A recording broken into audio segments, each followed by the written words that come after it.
Total question है 114, कितने question attempt किए वो लिखना है।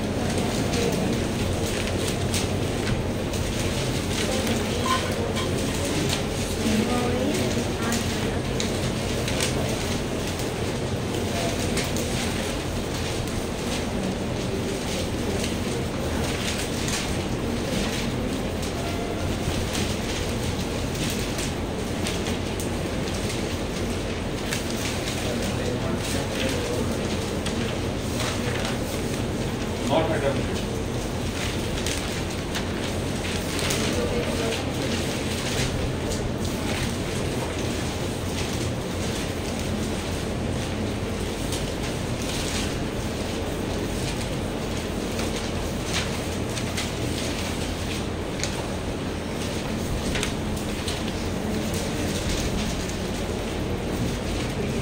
वो भी लिखना है कितने क्वेश्चन अटेम्प्ट हो गए वो।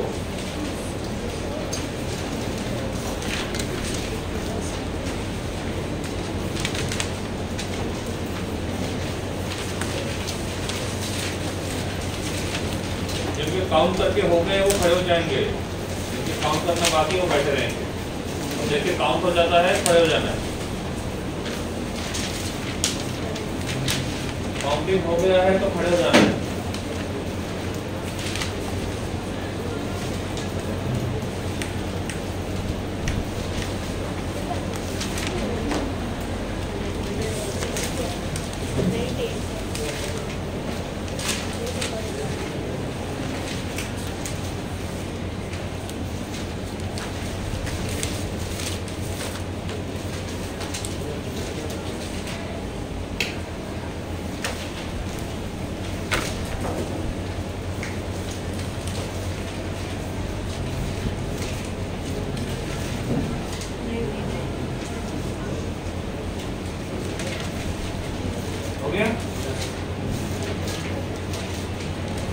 जिन्होंने 100 प्लस अटेम्प्ट किए वो बैठ जाएंगे।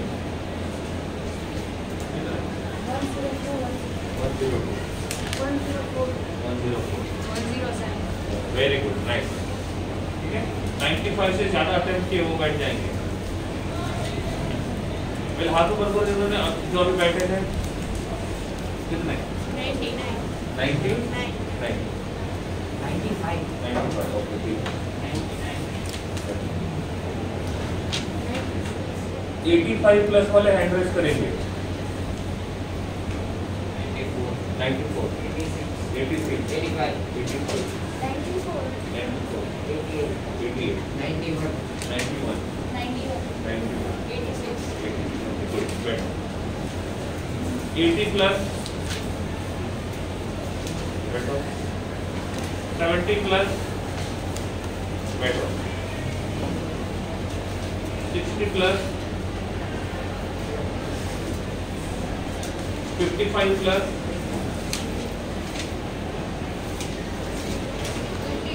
52 इधर 70 70 अब तो बैठ जाना चाहिए आपको। बैठो इतने कम क्यों बैठो। चलो डाउट कैसे सॉल्व करने को बताता हूँ मैं। क्वेश्चन नंबर में यहाँ से बोलूंगा जिसको क्वेश्चन में डाउट है वो हैंड रेज करेंगे।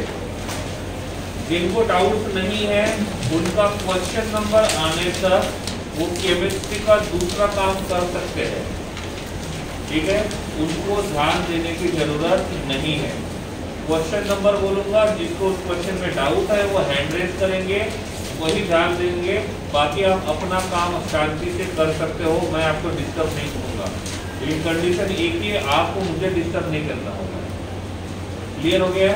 ठीक है। रिसेंट टॉपिक जो हमारा था दैट वाज मोल कंसेप्ट। तो मैं चाहता हूँ कि मोल कंसेप्ट से ही डाउट सॉल्व कर ले। तो पहले डाउट जो रहेंगे वो मोल कंसेप्ट पे देखेंगे और मोल कंसेप्ट शुरू होता है क्वेश्चन नंबर 49। इसके पहले टॉप मार्जिन पे लिखो तो कॉपी में जहाँ से शुरू किया ना 49 क्वेश्चन आपने कॉपी में, उसके टॉप मार्जिन में लिखो 1 gram of atom. Top stop margin पता है ना, ऊपर जो खुली जगह है वो, दिस इज स्टॉप मार्जिन। ये ज्यादा जगह खाली है मकान बनाने के लिए, वो क्या लिखा है 1 gram of atom equals to 1 gram equals to 1 gram. नीचे लिखो 1 gram atom equals to 1 mole. Difference है दोनों में। पहले में लिखा हुआ है 1 ग्राम ऑफ एटम और दूसरे में लिखा हुआ है 1 ग्राम एटम। ऐसा ही मॉलिक्यूल के लिए रहेगा 1 ग्राम ऑफ, समझो लिखने की जरूरत नहीं है। 1 ग्राम ऑफ मॉलिक्यूल का मतलब होगा 1 ग्राम मॉलिक्यूल, और 1 ग्राम मॉलिक्यूल का मतलब होता है 1 मोल। ठीक है, वो यहाँ काम आएगा। एक दो क्वेश्चन में उसको यूज किया गया है। ठीक है, तो ध्यान रखना। क्वेश्चन नंबर 49, जिसको डाउट है वही हैंड रेज करेगा। हाँ, और ये बात और बताता हूँ मैं, पहले पूरे शीट के डाउट्स मैं खुद सॉल्व करवा के दूंगा आपको। पूरे क्लास में से किसी क्वेश्चन में एक भी बच्चे को डाउट है तो वो यहाँ पे एक्सप्लेन करूंगा मैं, भले बाकी को नहीं है। तो मैं अपना काम अच्छे से कर रहा हूँ। जैसे ये पूरे हो जाएंगे तो ऐसी एक शीट जिसमें टिक नहीं किया हुआ है और जिसके पीछे आंसर की नहीं है, वो शीट लेके आऊंगा। आप में से रैंडमली किसी एक को सामने बुलाऊंगा, क्वेश्चन नंबर बोलूंगा और वो क्वेश्चन आपको सॉल्व करना है। नहीं किया इसका मतलब आपने कैसे चीटिंग करके लिखा हुआ ये मान के चलेंगे। समझ आ गया? ध्यान रखना है, डाउट खुद सॉल्व करते हैं। मैं यहाँ पे डाउट सॉल्व करने के लिए हो तो पहला मौका आपको मिलना चाहिए, और जैसे आपके डाउट खत्म हो जाएंगे तो फिर मैं अपने डाउट शुरू करूँगा। ठीक है, बीच में मैं आपको कुछ नहीं बोलूँगा। शांति से बैठना है, ध्यान देना है, नहीं देना है, किसी वर्क पर। क्लियर हो गया? क्योंकि मैं हर एक बच्चा भी है उसके डाउट सॉल्व कर रहा हूँ तो एक्सपेक्ट करता हूँ कि मेरे डाउट भी आप लोग सॉल्व करो, और वो इनमें से रहेंगे, बाकी के नहीं रहेंगे। लेकिन नीट के एग्जाम में क्वेश्चन इसमें से ही आएंगे, गारंटी नहीं है, चांसेस तो 99% नहीं है। क्लियर बोल देता हूँ, जो क्वेश्चंस करवाए एग्जीक्यूटिव क्वेश्चन बाय मिस्टेक आ सकता है। मैं ये नहीं बोलूंगा कि ये 114 क्वेश्चंस है और नीट में इसमें से ही आएंगे, नहीं, केमिस्ट्री में ये नहीं होगा, इसके जैसे आएंगे। एटम चेंज रहेंगे, मॉलिक्यूल चेंज रहेंगे, वॉल्यूम चेंज रहेगा, लेकिन क्वेश्चन का पैटर्न इसी प्रकार से रहेगा। पैटर्न सेम होगा, क्वेश्चन नहीं। ध्यान रखना है। स्टार्ट करते हैं क्वेश्चन नंबर 49 से। क्वेश्चन नंबर 49, 50, 49 तो पहले हाथ ऊपर करना चाहिए ना। ठीक है, हमने एटॉमिक मास बोला था। ठीक है, और जब मैंने एटॉमिक मास बोला था तब यहाँ पे लिखा था कि एक एटम जो होता है उसका मास बहुत छोटा होता है, और मास बहुत कम होने की वजह से हम उसका एक्यूरेट मास फाइंड नहीं कर सकते हैं, हम उसका रिलेटिव मास फाइंड करते हैं। और रिलेटिव का मतलब होता है किसी और के साथ कंपेयर करना। पहले किसके साथ कंपेयर करते थे? हाइड्रोजन के साथ, फिर करते थे ऑक्सीजन के साथ, और अभी कंपेयर करते हैं कार्बन। कौन सा कार्बन? और इसका कितना? 1/12। ठीक है, ये रहेगा मास ऑफ 1 एटम, और यूनिट रहेगा AMU या तो U। ठीक है, 50। Read the question properly. No internal discussion, please.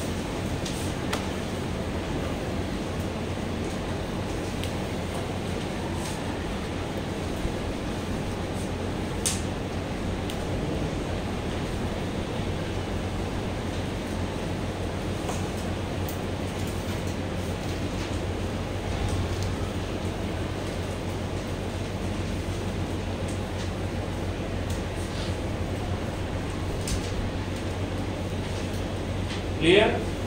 इधर ध्यान दीजिए। हमारे पास टैगलाइन कौन सी है? 1 mole equals to Na molecule. If वो मॉलिक्यूलर फॉर्म में है तो equals to its molecular mass, but unit will be gram, and last mole that is 22.4 litre. ठीक है, तो ये हमारी टैगलाइन है। एक्सप्लेन करूंगा तो कोई लिखेगा नहीं, जो डाउट्स वाला है वो। डाउट नहीं है तो अपना काम कर सकते हो। ठीक है। यहाँ पे लिखा हुआ है volume of gas at STP. STP और एनटीपी तो अलग अलग टर्म होते हैं। एनटीपी का मतलब होता है नॉर्मल टेम्परेचर प्रेशर और एसटीपी का मतलब होता है स्टैंडर्ड टेम्परेचर प्रेशर। तो दो अलग अलग है, एक है एनटीपी, दूसरा है STP. Normal temperature pressure, standard temperature pressure. Normal का मतलब होता है नॉर्मल टेम्परेचर जो रहेगा, स्टैंडर्ड का मतलब फिक्स वैल्यू किया जाता है वो वाला। तो अब ज्यादा कुछ डिफरेंस नहीं है। यहाँ पे जो वॉल्यूम होता है वो होता है 22.4 लीटर और यहाँ पे जो वॉल्यूम होता है वो होता है 22.7 लीटर। लेकिन ज्यादा डिफरेंस नहीं है तो आने वाले आंसर में भी ज्यादा डिफरेंस नहीं आएगा, ठीक है। तो एसटीपी और एनटीपी में ज्यादा सोचना नहीं है, मैंने डिफरेंस बता दिया। इनकेस किसी ने पूछा तो आपको पता होना चाहिए कि एनटीपी और एसटीपी होता क्या है। फुल फॉर्म क्या बताया था? सही है, ओके। लेकिन हम हमेशा इसके हिसाब से जाते हैं, बाकी के हिसाब से नहीं जाते। ज्यादा प्रॉब्लम, ज्यादा डिफरेंस नहीं है, पॉइंट 3 का ही है। अब देखो ये दिया हुआ है क्वेश्चन में, क्या बोला है? Volume of gas at STP is this one, the number of molecules present, ठीक है। तो एन मॉलिक्यूल्स जब प्रेजेंट रहेंगे तब उसका वॉल्यूम कितना रहेगा? 22.4 लीटर। कितना रहेगा? 22.4 लीटर। ये लीटर में, उसको ml में कन्वर्ट करेंगे तो कैसे? Divided by 1000, divided by 1000।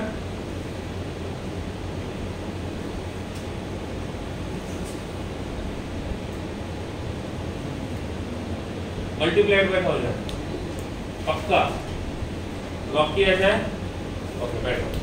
तो इसको लीटर से ml में कन्वर्ट करने के लिए क्या करेंगे? Multiplied by 1000। तो क्या बन जाएगा? 22400 ml। तो मैं बोल सकता हूँ एन मॉलिक्यूल जो रहेंगे उसका वॉल्यूम कितना ml रहेगा? 22400 ml। और कितना लीटर रहेगा? 22.4 लीटर। तो कुछ नहीं किया, लीटर को किसमें कन्वर्ट किया?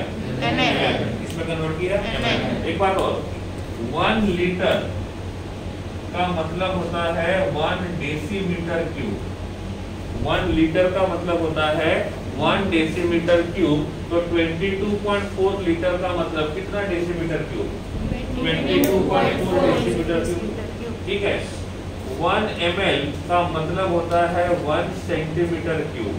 1 ml का मतलब होता है 1 सेंटीमीटर क्यूब। यहाँ पे कितना ml है? 22400 ml। तो dm सेंटीमीटर क्यूब कितना बनेगा? 22400 सेंटीमीटर क्यूब। इतने वॉल्यूम में कितने मॉलिक्यूल्स है? अरे इतने वॉल्यूम में कितने मॉलिक्यूल्स है? Na का वैल्यू कितना है? 6.02 into 10 to the power 23। समझा नहीं समझा? तो मैं लिख सकता हूँ 6.022 into 10 to the power 23 molecules का वॉल्यूम कितना है? 2240 सेंटीमीटर क्यूब। उल्टा बोल सकता हूँ, 2240 सेंटीमीटर क्यूब में कितने मॉलिक्यूल्स है? तो पूछा किसके लिए है? 1.12 into 10 to the power -8 centimetre cube में कितने मॉलिक्यूल्स रहेंगे? क्या करना होगा? करना आता है? कैसे करेंगे? x equals to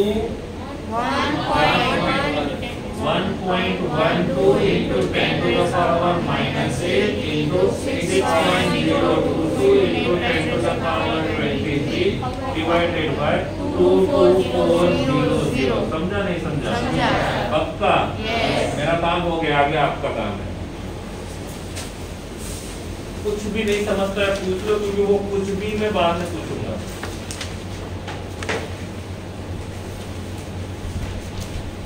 आंसर से मतलब नहीं, आंसर कैसे आया उससे मतलब है।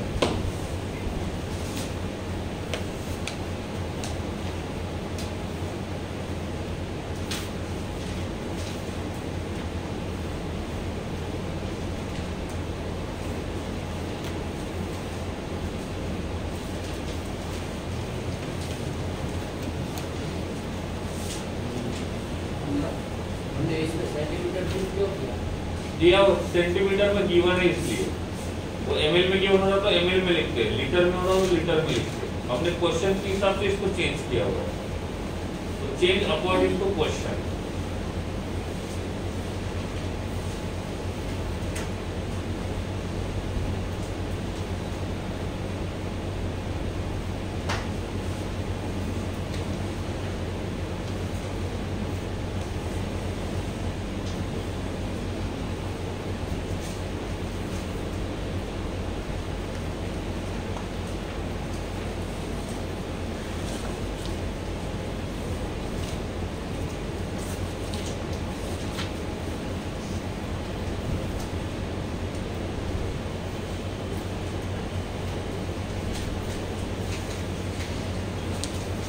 चलिए नेक्स्ट वन 51, क्वेश्चन नंबर 51, 52। बाकी लोगों ने हाथ ऊपर नहीं किया तो मैं भी नहीं करूंगा, ऐसा नहीं करना है, एक का रहेगा तो भी चलेगा। 50, 52, 52 ना बेटा, पहले तो बोला है मैंने, मिस करोगे तो नहीं होगा इसके बाद, ठीक है, वापस नहीं आएंगे इसके बाद। 51, हाँ जान दो।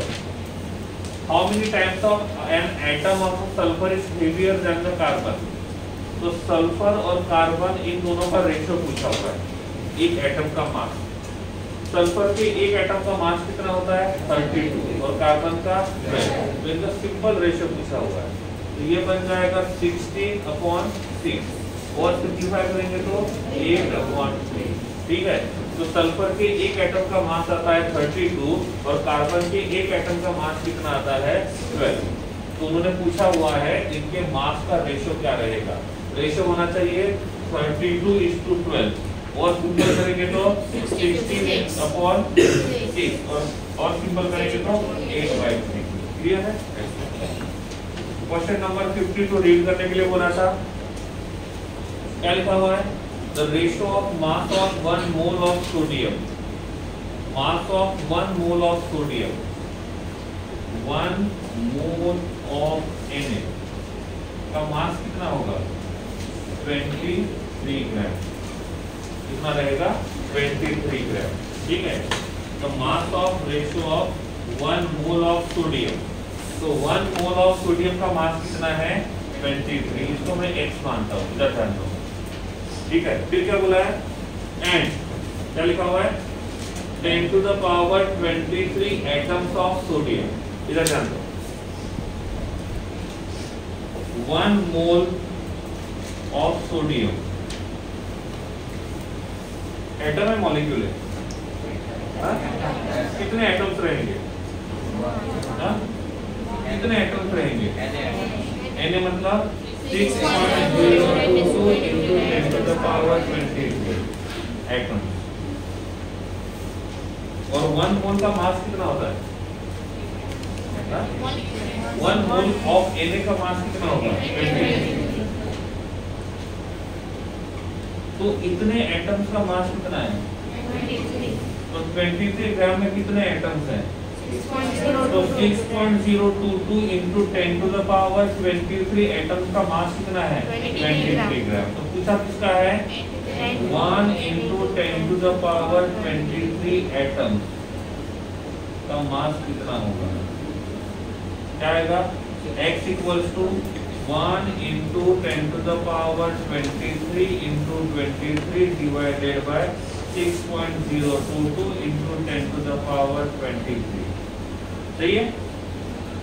अरे समझा नहीं समझा, पहले क्या बोला है, फर्स्ट हाफ क्या बोला है, रेशियो फाइंड करना है, रेशियो बाद में फाइंड करके पहले क्वेश्चन क्या बोला है 1 मोल ऑफ सोडियम, तो 1 मोल ऑफ सोडियम का मास कितना है 23, तो इसको क्या माना मैंने x, और फिर क्या बोला उन्होंने 10⁻23 एटम्स ऑफ सोडियम का मास कितना रहेगा, तो यहाँ पे जो मास रहेगा वो कितना रहेगा y, तो यहाँ पे किसका वैल्यू मिलेगा y, तो फिर क्या करेंगे x/y ढूंढेंगे, इन दोनों का रेशियो बोला है।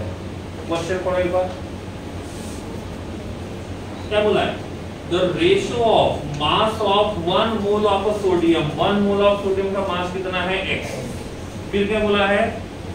10 to the power 23 atoms of sodium, 6.022 into 10 to the power 23 atoms का मान जो 23 ग्राम है, तो 1 into 10 to the power 23 atoms का मास कितना रहेगा? वो कितना रहेगा? y। तो इन दोनों का रेशियो निकालना है, तो x अपॉन y का रेशियो निकालना है।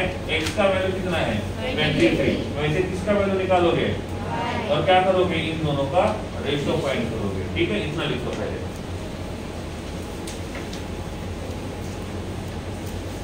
लास्ट कैलकुलेशन आपको ही करना होगा।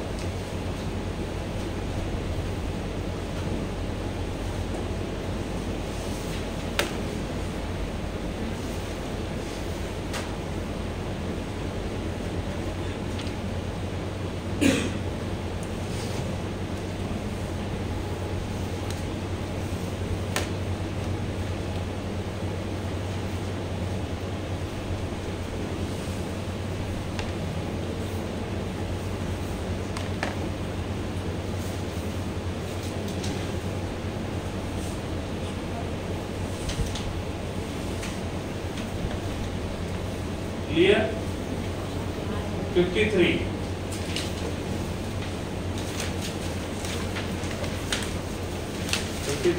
एंड स्ट्रेट करना रहे। क्वेश्चन पढ़ते हैं 53। पढ़ो एक बार।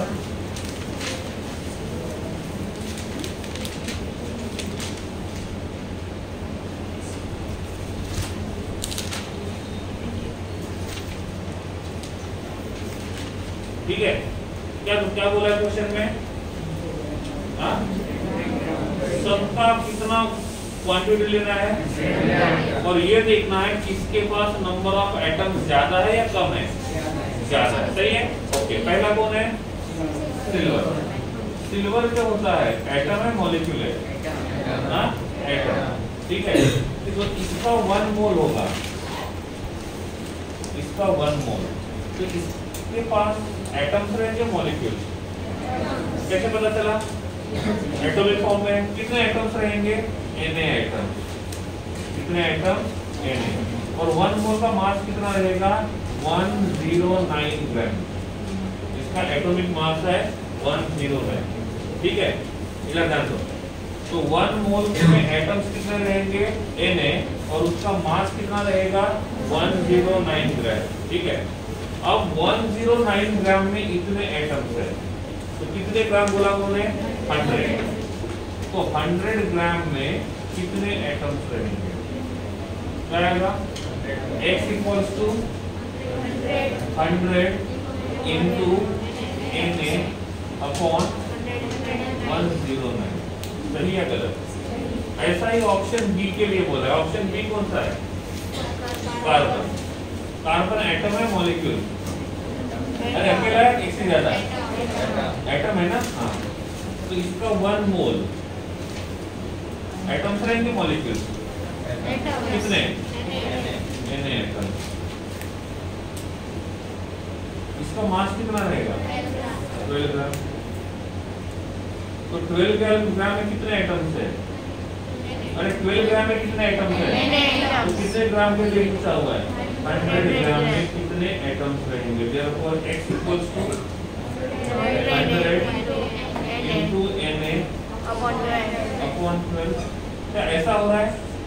100 into Na, 100 into Na divided by atomic mass divided by atomic mass, ऐसा हो रहा है? अरे यहाँ पे भी देखो ना, इसका एटॉमिक मास कितना है? यहाँ पे भी कितना है? मतलब हम ऐसा कर रहे हैं 100 Na divided bye atomic mass. ठीक है, तो A के लिए हो गया, B के लिए हो गया, C के लिए क्या आएगा? 100 into Na अपॉन कौन दिया हुआ है? सल्फर दिया हुआ है, कितना आता है? 32। और D में कौन है? मैग्नीशियम। मास कितना है? 23 पर 24। सही है? A B x equals to C और दिस इज x वाला D। क्या लगता है कौन सा वैल्यू ज्यादा होना चाहिए? बी। सिंपल ट्रिक कैसे पता है? सब में कॉमन क्या है, न्यूमरेटर या डिनोमिनेटर? न्यूमरेटर। कौन कॉमन है? न्यूमरेटर। तो किसको देखेंगे? डिनोमिनेटर। जितना डिनोमिनेटर ज्यादा रहेगा उतना वैल्यू, और जितना डिनोमिनेटर कम रहेगा उतना वैल्यू। तो सबसे ज्यादा वैल्यू कहाँ पे रहेगा और सबसे कम वैल्यू कहाँ पे रहेगा? नहीं समझा? क्वेश्चन को पढ़ो, सब कुछ क्वेश्चन के अंदर ही है, नथिंग, उससे ज्यादा कुछ नहीं है।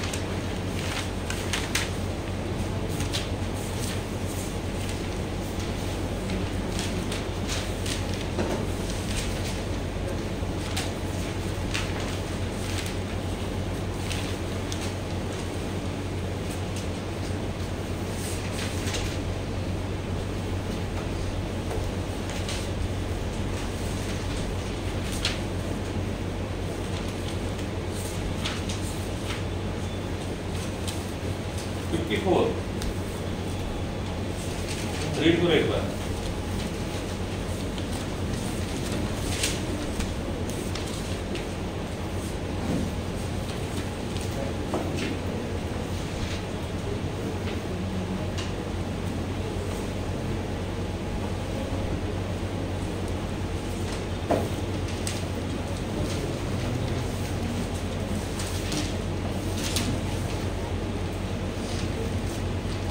हो गया?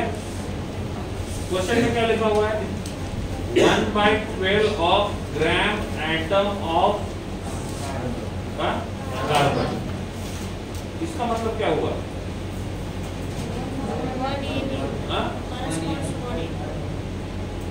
देखो 1 मोल ऑफ कार्बन में कितने एटम्स रहेंगे? अरे 1 मोल में कितने रहेंगे?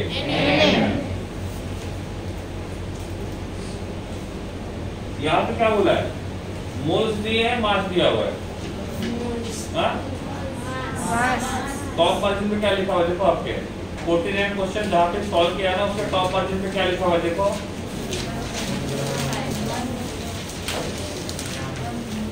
अरे पढ़ो, आप ही पढ़ो, मुझे पता है, आप ही पढ़ो साइलेंटली और समझो।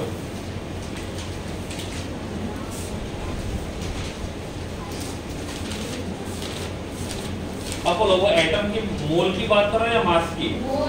मोल्स की। तो 1 मोल में कितने मॉलिक्यूल्स होते हैं? तो यहाँ पे कितने हैं? 1/12 मोल्स ऑफ कार्बन एटम। तो एटम्स कितने रहेंगे? Na/12 atom. स्टेटमेंट में क्या लिखा है देखो ना, 1/12 of the gram atom of carbon. Gram of carbon नहीं बोला है, ग्राम ऑफ एटम नहीं बोला है, ग्राम एटम बोला है। और ग्राम एटम का मतलब होता है 1 मोल। ठीक है, तो यहाँ पे कितना मोल होना चाहिए? 1/12। तो 1 मोल में कितने एटम्स हैं? तो 1/12 मोल में कितने एटम्स रहेंगे? Na। ये गिवन है, ये गिवन है। और क्वेश्चन में पूछा हुआ है कि इसके साथ कौन मैच होगा वो चेक करो। ऑप्शन ए क्या लिखा हुआ है? 1 एटम ऑफ कार्बन। मतलब कार्बन का कितना एटम? 1। कार्बन का मास कितना है? 12। कितने एटम्स रहेंगे इसमें? Na। कितने एटम्स रहेंगे? Na एटम्स मतलब 6.022 into 10 to the power 23 atoms. तो इतने एटम का मास कितना है? 12 ग्राम। कितने एटम्स का?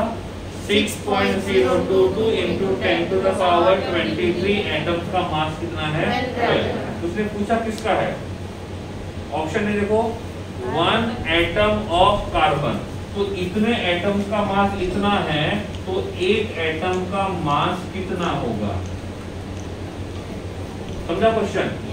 कि 6.022 into 10 to the power 23 atoms का मास इतना है, तो एक एटम का मास कितना होगा? Therefore x equals to क्या आएगा? 12 upon 6.022 into 10 to the power 23। Clear है? अप्रोक्सीमेट के हिसाब से गए तो मैं इसको लिखता हूँ 12 और ये लिखता हूँ 6 इंटू 10 टू द पावर -23। सही है? तो क्या होगा 2 इंटू 10 टू द पावर -23। इतना मास होना चाहिए किसका? कार्बन। कितने कार्बन का? एक कार्बन के एटम का मास इतना होना चाहिए। क्लियर है? ऑप्शन बी क्या लिखा हुआ है? Contains same number of carbon atoms as present in 2.5 gram of glucose। ठीक है? ग्लूकोज का 1 मोल, ग्लूकोज का 1 मोल, ग्लूकोज मॉलिक्यूल है एटम है, तो इसमें कितने मॉलिक्यूल्स रहेंगे? n molecule. ग्लूकोज में कौन कौन प्रेजेंट है? C6H12O6। ये मॉलिक्यूल्स फाइंड किए। कार्बन कितने हैं? 6। तो क्या आएगा 6 इंटू Na एटम्स किसके? कार्बन के। फिर हाइड्रोजन 12 इंटू Na एटम्स किसके? हाइड्रोजन। फिर 6 इंटू Na एटम्स किसके? ऑक्सीजन। टोटल एटम्स कितने रहेंगे? 24 इंटू Na टोटल एटम। ठीक है? इसका मास कितना होता है? 180 ग्राम। 180 ग्राम। अब देखो sorry 180 gram. 1 mole of glucose, 1 mole of glucose formula C6H12O6। कितने मोल्स ऑफ कार्बन है? 6। कितने मोल्स ऑफ हाइड्रोजन है? कितने मोल्स ऑफ ऑक्सीजन है? पक्का? तो 1 मोल ऑफ ग्लूकोज में कार्बन के रहेंगे 6 मोल, हाइड्रोजन के रहेंगे 12 मोल, ऑक्सीजन के रहेंगे 6 मोल। पूरे ग्लूकोज में कार्बन के कितने एटम्स है? 6 इंटू Na। पूरे मॉलिक्यूल में हाइड्रोजन के कितने एटम्स है? 12 इंटू Na। और पूरे मॉलिक्यूल में ऑक्सीजन के कितने एटम्स है? अब मैंने पूछा 12 Na एटम्स का मास कितना है? सही है? तो पूरे मॉलिक्यूल का मास कितना है? 180। तो 180 ग्राम में कितने कार्बन के एटम्स प्रेजेंट है? 12 Na। 180 में कितने कार्बन के एटम्स है? 12 Na। ठीक है? क्वेश्चन में क्या पूछा हुआ है? Same number of carbon atoms present in 2.5 ग्राम। तो 180 ग्राम में कितने एटम्स प्रेजेंट है? 12 Na। 180 ग्राम में कितने एटम्स प्रेजेंट है? 12 Na। कार्बन का पूछा है? 6 Na एटम। कितने ग्राम में? तो पूछा किसके लिए? 2.5 ग्राम में कितने? क्या आएगा? X equals to 2.5 into 6 into Na divided by 180। ठीक है? सिंप्लीफाई करेंगे 6 1 जा 6, 630 और सिंप्लीफाई करेंगे 250 Na अपॉन कितना आएगा? 300 sorry 25। This is 1 and this is 12। पता है? 25 12 जा 300। तो क्या आएगा? Na/12। ठीक है? तो इसके पास 2.5 ग्लूकोज के पास कितने एटम्स रहेंगे? Na/12। कितने? Na/12। और कार्बन के पास कितने एटम्स थे? Na/12। तो ये मैच करेगा। 10th नहीं है, इतना पढ़ा उतना ही आएगा। यूज कैसे करना है वो सीख लो।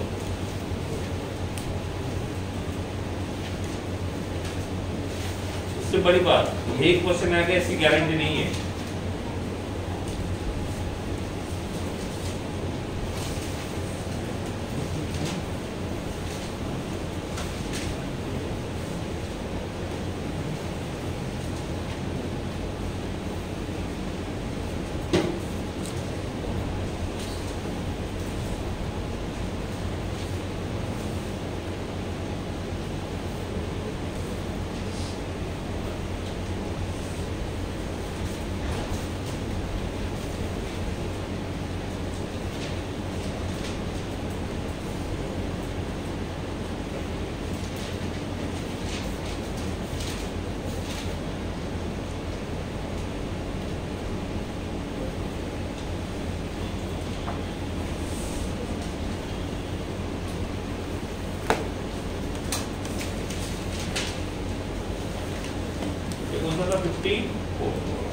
55,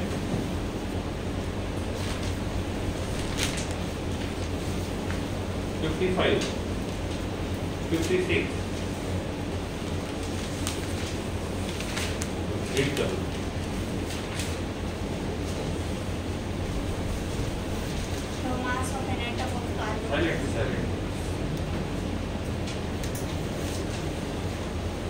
The mass of an atom of carbon, ठीक है, कार्बन का 1 मोल लिया, तो 1 मोल ऑफ कार्बन में कितने एटम्स रहेंगे?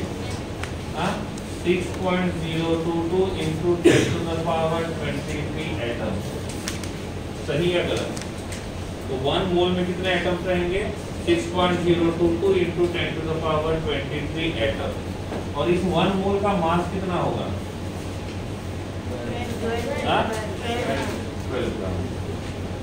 मैं बोल सकता हूँ 12 ग्राम में कितने एटम्स हैं? अरे 12 ग्राम में कितने एटम्स है? पक्का? तो क्वेश्चन में क्या पूछा हुआ है? Mass of an atom of carbon. तो इतने एटम का मास कितना है? तो 1 एटम का मास कितना होगा?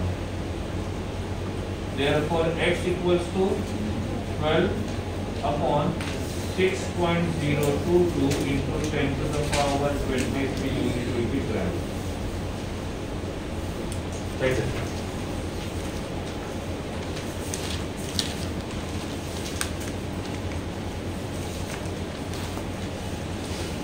नीट में अप्रोक्सीमेट आंसर चलता है, एग्जैक्ट आंसर आएगा ऐसी गारंटी नहीं है। और वैसे भी आपको कैलकुलेशन फास्ट करना होता है, तो अप्रोक्सीमेशन भी कर सकते हो।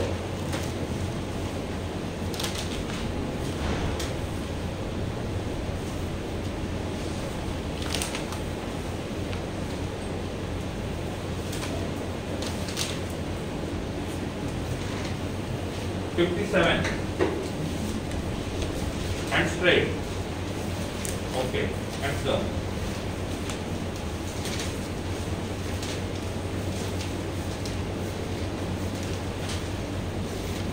किसके बारे में बात कर रहा है? CH4। CH4 का मतलब मीथेन। क्या होता है? मीथेन। अब मीथेन का 1 मोल है। मीथेन का कितना मोल है? 1 मोल। तो मीथेन एटम है कि मॉलिक्यूल है? मॉलिक्यूल। तो यहाँ पे क्या रहेंगे? Na molecule. इसका मास कितना रहेगा? 60। इसका वॉल्यूम कितना रहेगा? 22.4 लीटर। पक्का? तो 1 मोल ऑफ मीथेन के पास मॉलिक्यूल्स रहेंगे, Na मॉलिक्यूल, मास रहेगा 16 ग्राम और वॉल्यूम रहेगा 22.4। क्वेश्चन नंबर 57 में मोल और वॉल्यूम का रेशियो पूछा हुआ है, रिलेशन। तो मोल और वॉल्यूम का रिलेशन, तो 1 मोल का वॉल्यूम कितना होता है? 22.4 लीटर। तो पूछा किसका है? 0.2 मोल का वॉल्यूम कितना रहेगा वो पूछा हुआ है। क्या करना होगा? Cross multiplication. 58 क्वेश्चन पढ़ो। 58 जैसे क्वेश्चन ज्यादा आते हैं एग्जाम में। यहाँ पे लिस्ट पूछा है, कहीं पे मोस्ट पूछा जाएगा, लेकिन मोस्टली क्वेश्चन इसी प्रकार से आते हैं।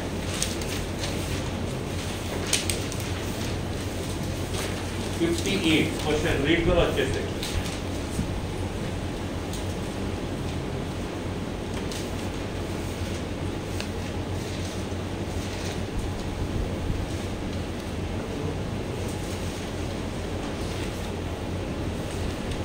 ठीक है, क्वेश्चन क्या कहना चाहता है वो देखो। क्या कहना चाहता है question? Which of the following weighs the least, इनमें से किसका मास जो रहेगा वो सबसे कम रहेगा। देखो इसके लिए एक बात बताऊंगा मैं।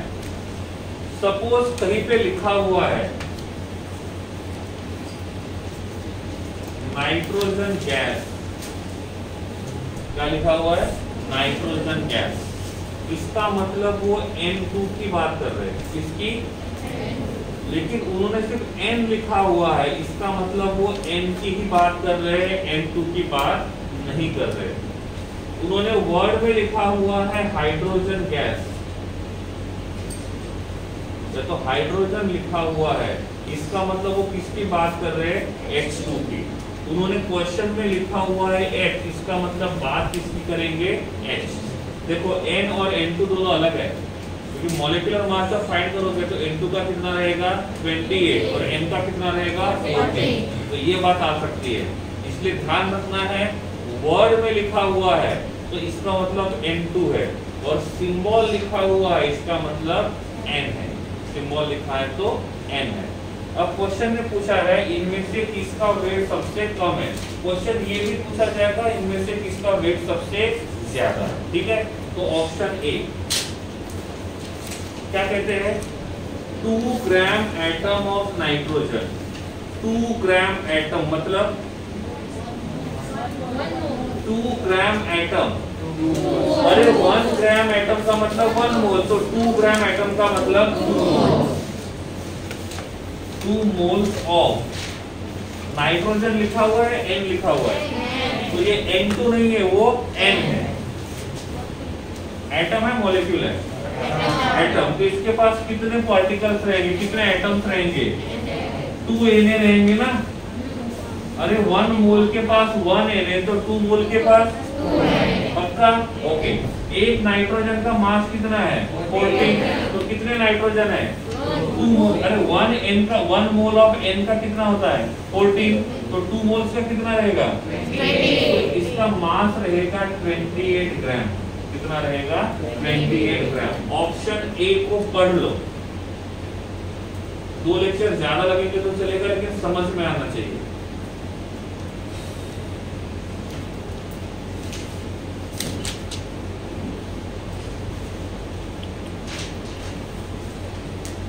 क्लियर?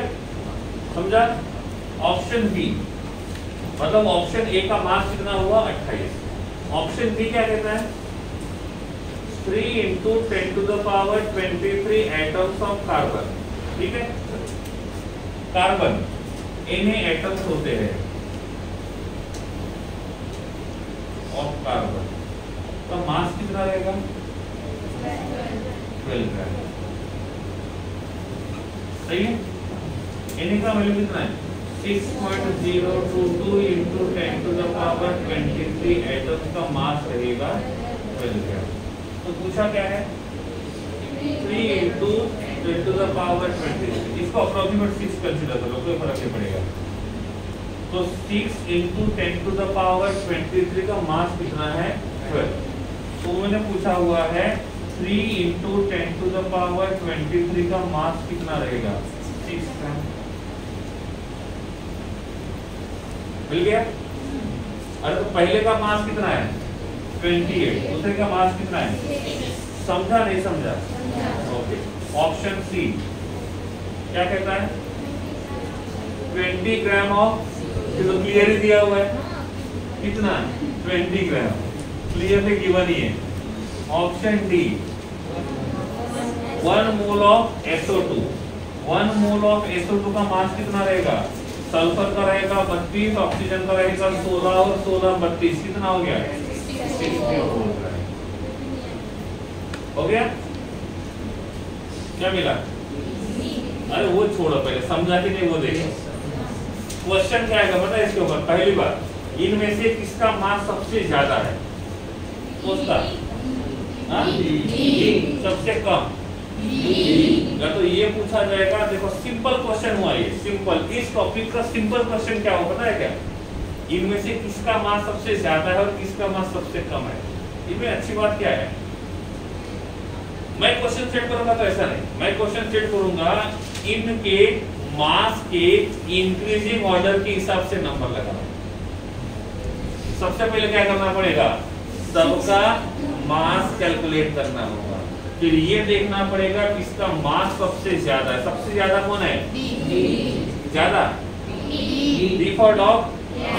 उससे कम ए, उससे कम और उससे कम सबसे कम किसका है और सबसे ज्यादा समझ में आ गया। तो क्वेश्चन ऐसा भी पूछा जा सकता है, सीक्वेंस लगाने के लिए बोला जा सकता है। मैं तो ऐसे पूछूंगा, काम बढ़ जाएगा थोड़ा सा। क्वेश्चन सेट ऐसे किए जाते हैं कि आप उस क्वेश्चन को सॉल्व करने की, आप ये नहीं बोला जाएगा, मतलब सेट ऐसे नहीं करते कि बच्चों को आना नहीं चाहिए। क्वेश्चन सेट ऐसे करते हैं कि बच्चों को आने चाहिए, लेकिन क्वेश्चन ऐसे सेट करते हैं ताकि आप उस क्वेश्चन में ज्यादा से ज्यादा टाइम वेस्ट करो। क्वेश्चन ऐसा होता है, आपको लगता है वो इतने क्वेश्चन अटेम्प्ट कर लिए, वो क्वेश्चन अटेम्प्ट करने के लिए ही दिए थे, लेकिन आप उस क्वेश्चन में इतना मस्त हो गए कि टाइम कब खत्म हो गया पता ही नहीं चला। मार्क्स लेना है तो ज्यादा क्वेश्चन सॉल्व करो, क्वेश्चन सॉल्व करने से नहीं होता, कम टाइम में ज्यादा।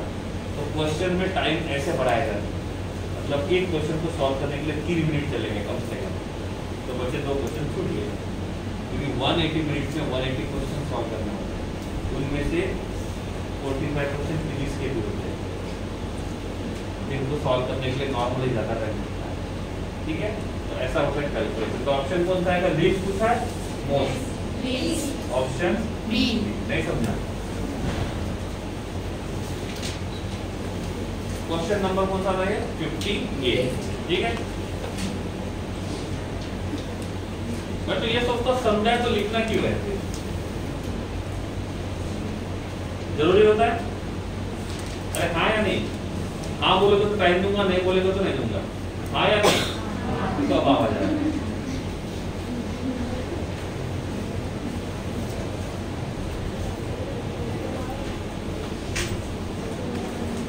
Practice is must. मान के चलो कि डेली केमिस्ट्री के 20 क्वेश्चन सॉल्व करते हैं, फिजिक्स के 15 क्वेश्चन और बायोलॉजी के 30 क्वेश्चन डेली गिवन टाइम में, तो अच्छी तैयारी होगी। डेली फिक्स रखना कि इतने क्वेश्चन सॉल्व करने ही है, जो हो गए वो फिर से करो, लेकिन करो, टाइम कम लगेगा, बाद में प्रैक्टिस हो जाएगी। चलो ये कौन सा था? 58। 59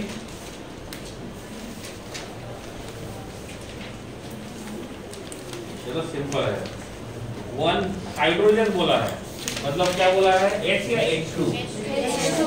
अब H2 का 1 मोल है, तो इसका वॉल्यूम कितना रहेगा? 22.4 लीटर। तो पूछा किसका है? हाँ? और इसका मास कितना रहेगा? 2 ग्राम। तो 2 ग्राम का वॉल्यूम कितना रहेगा? 22.4 लीटर। तो पूछा क्या है? 1 ग्राम का वॉल्यूम कितना रहेगा? छोटे बच्चों वाला कौन सा क्वेश्चन था? छोटे बच्चों वाला। 60 ओके, क्वेश्चन पढ़ो।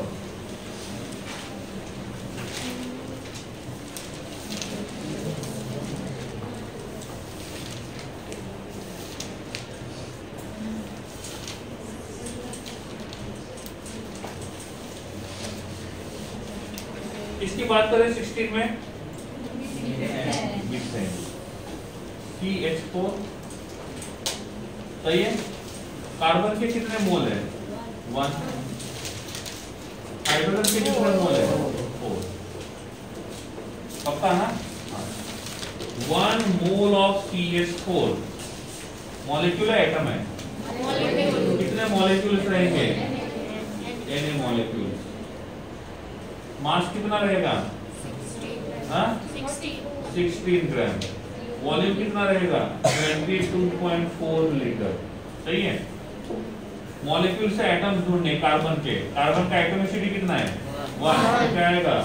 Na atoms of carbon.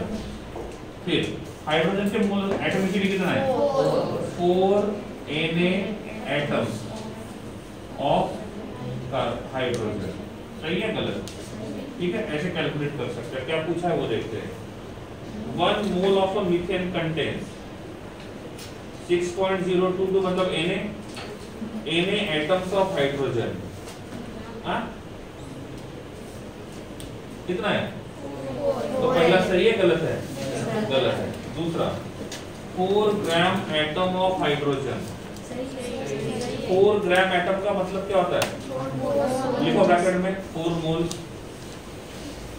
और CH4 में हाइड्रोजन के कितने मोल्स है? CH4 में हाइड्रोजन के कितने मोल्स है?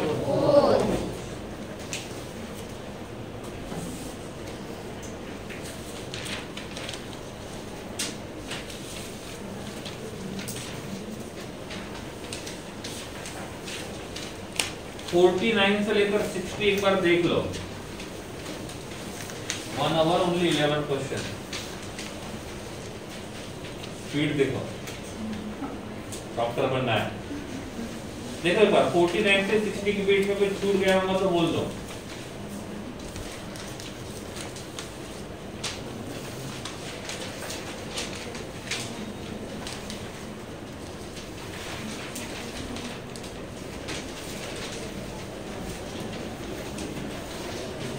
हो गया 61।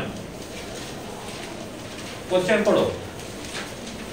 Avogadro number is the number of molecules present in. Avogadro number का मतलब होता है Na, और उन्होंने बोला है Na मॉलिक्यूल्स। Na मॉलिक्यूल्स को क्या क्या मतलब हो सकता है? Na मॉलिक्यूल्स का मतलब हो सकता है 1 मोल, सही है। Na मॉलिक्यूल्स का मतलब हो सकता है it's molecular mass unit will be in gram, और हो सकता है 22.4 लीटर। सही है गलत? एक बार क्वेश्चन के साथ ऑप्शन को पढ़ के देखो, कुछ मैच होता है क्या तो देखो। आंसर की में यही दिया हुआ है, पहले वो चेक किया। पूछो 61 क्लियर? 61 क्लियर? 62 बोलो। डाउट है किसको? हैंड रेज स्ट्रेट, काउंट करने दो। 1 2 3। क्वेश्चन को पढ़ लो।